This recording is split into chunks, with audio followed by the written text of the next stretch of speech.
भारत सरकार के द्वारा जनगणना के लिए 40 सवालों की इंफॉर्मेशन जारी कर दी गई है। अब बिहार के लोगों के लिए जनगणना को लेकर के बहुत बड़ी दो खुशखबरी है। इस बार की जो जनगणना बिहार में होने वाली है, खास करके बिहार के लोगों के लिए अब जो बड़ी दो खुशखबरी है उसकी इंफॉर्मेशन आप समझ लीजिए। और ये जनगणना की जो दो खुशखबरी है ये केवल बिहार के लोगों के लिए है। भारत के अलग अलग राज्यों में जो जनगणना की 40 सवाल लोगों से जो पूछे जाएंगे वो अलग प्रकार से जो भारत स्तर पर लागू होंगे, लेकिन बिहार में इस बार जो जनगणना होने वाली है इसमें इस जनगणना में बिहार के लोगों से कुछ सवाल तो पूछे ही जाएंगे, उसके साथ साथ जो गांव और शहर है उसकी भी डाटा तैयार की जाएगी। अब इसको लेकर के जो इन्फॉर्मेशन सामने आई है उसमें बिहार के 44,874 गांव और 268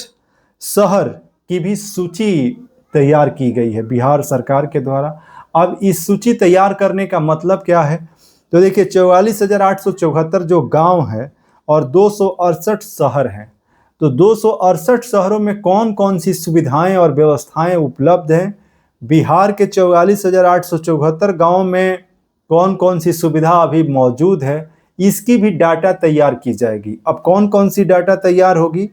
तो गांव में जो जरूरी बुनियादी सुविधाओं की जो जिक्र की गई है उसमें स्वास्थ्य की सुविधाएं, बिजली की स्थिति, सड़क व परिवहन, बैंकिंग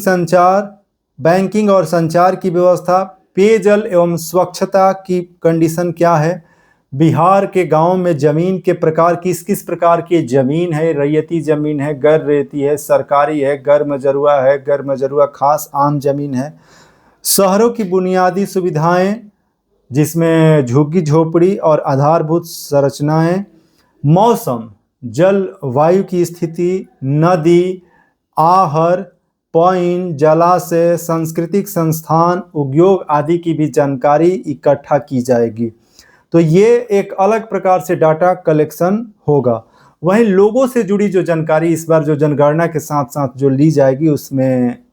व्यक्ति का नाम, जाति, किस जाति से है, कौन सा धर्म मानता है, लिंग क्या है, उम्र कितना है,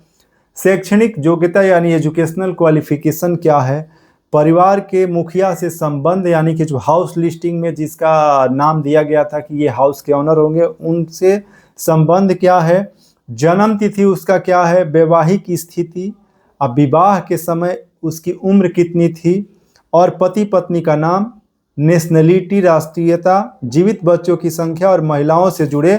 प्रजनन संबंधी जो इन्फॉर्मेशन है वे भी इस बार सर्वे जो जनगणना होने वाला है उसमें लोगों से ली जाएगी। खास करके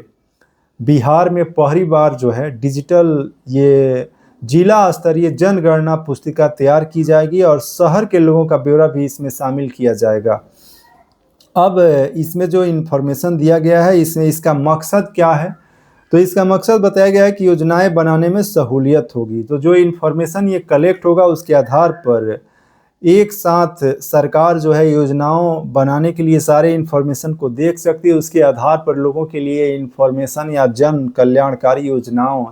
तैयार की जा सकती है। अब किस गांव या शहर की बेहतरी के लिए कौन कौन सी योजना की ज़रूरत है इससे भी सरकार को पता चल जाएगा, और इसके साथ साथ अधिकारी एक क्लिक पर ही आवश्यक जानकारी भी किसी भी गांव के बारे में ले पाएंगे, जिससे वहां पे जरूरी मूलभूत सुविधाएं, पानी हो, सड़क हो, बिजली हो, स्वास्थ्य हो, शिक्षा हो, रोजगार हो या पानी की क्वालिटी की गुणवत्ता हो, इसकी सारी इन्फॉर्मेशन एक क्लिक में प्राप्त कर पाएंगे और इससे व्यवस्थाएं बेहतर करने में सुविधा मिलेगी। इसी लक्ष्य के साथ ये जानकारी जो है सामने आई है, जिससे बिहार में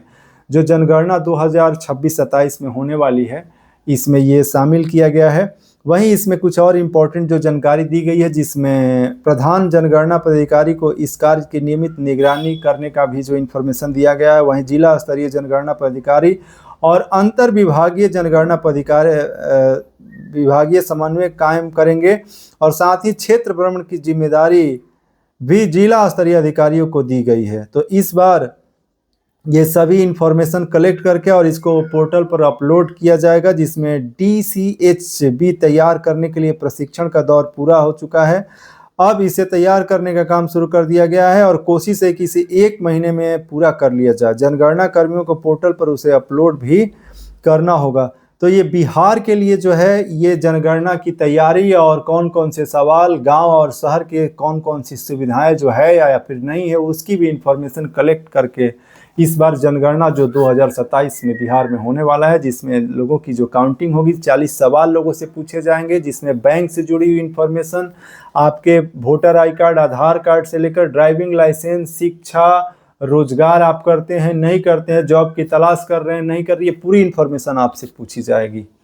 तो चलिए आज के इस वीडियो में बस इतना ही। अभी आप रविशंकर तिवारी को देख रहे थे, चैनल पर पहली बार जुड़े हैं तो सब्सक्राइब कर लीजिएगा, वीडियो को लाइक कीजिएगा और इससे जुड़ा कोई सवाल या सुझाव है तो कमेंट बॉक्स में टाइप कीजिएगा। साथ ही इस वीडियो को आगे भी शेयर कीजिएगा ताकि सभी लोगों के पास इन्फॉर्मेशन पहुँचे। जय हिंद, जय श्री राम।